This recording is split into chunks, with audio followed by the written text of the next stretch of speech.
Hello again, everyone. This is Randy, your sewing machine man. And what are we looking at here? It's a Brother XL-2600i.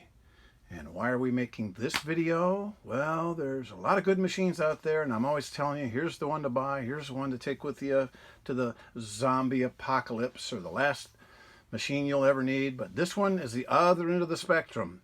This one is the one that I would not wish on anybody. This is not my favorite machine, to say the least. Now, just because this one has a particular feature I'm going to show to you, I'm not just picking on Brother, because Brother has made some nice machines, and there's some nice Brother machines out there. So don't take this to say I don't like Brother machines, because there's no manufacturer today that I solidly endorse on every model. There's always going to be a model or two that's bogus. It's like a car or anything else. You know, there's just a couple you're like, oh, maybe we shouldn't have done it.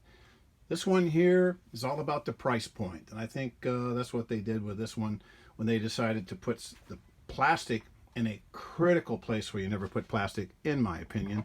Now I've got it just kind of roughly put together here, and I'll show you that it's a working machine. It's brand new. And what happens is what I'm going to show you is down here in the hook assembly area.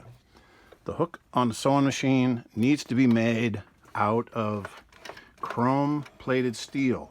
That's just the way they've been doing it for a couple hundred years, and it seems to have caught on and is a pretty popular way of doing things. I just have this one needle plate screw in here so I can take this off real quick and show you what I'm talking about. I'll get access to it by yanking this stuff out.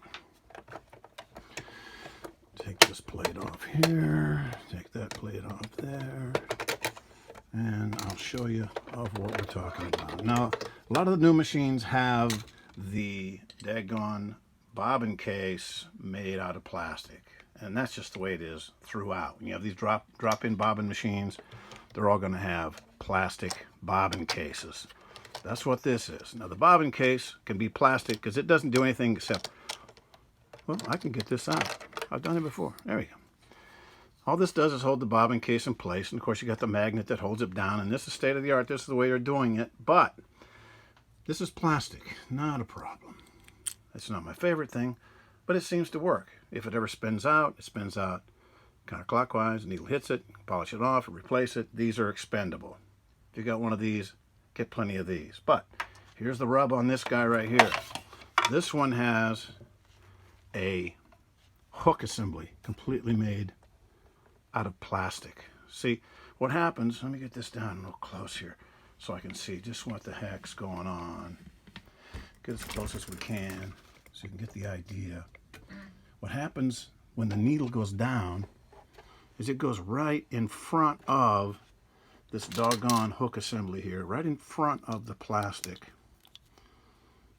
Right there. That needle is just, I mean, it's just like a millimeter or two away from it. Not even a millimeter, maybe the width of a piece of paper. And this point right here, that's plastic. That has to be metal. Now it's brand new, it's got a nice point on it, but all it has to do is impact that needle one time, and it will either snap the end of this plastic off, or it will dull it or put a burr on the end. And I get these and I'm like, oh, I hope it just has a burr on the end, because you can take the file and reshape it once or twice. Then it's game over. Absolutely plastic on plastic, surrounded by plastic. Now, the rest of the machine's got a lot of plastic on it, but that's not as critical as having it in the most important place where you don't want to have it. And that's right here, right there where that hook goes across there and catches the thread. If the needle deflects into it at all, it's game over. You've thrown away the machine. That probably cost you, I don't know, 150, 200 bucks. These aren't cheap. This isn't the cheapest machine they have. But Brother isn't the only person who does this, the only company rather.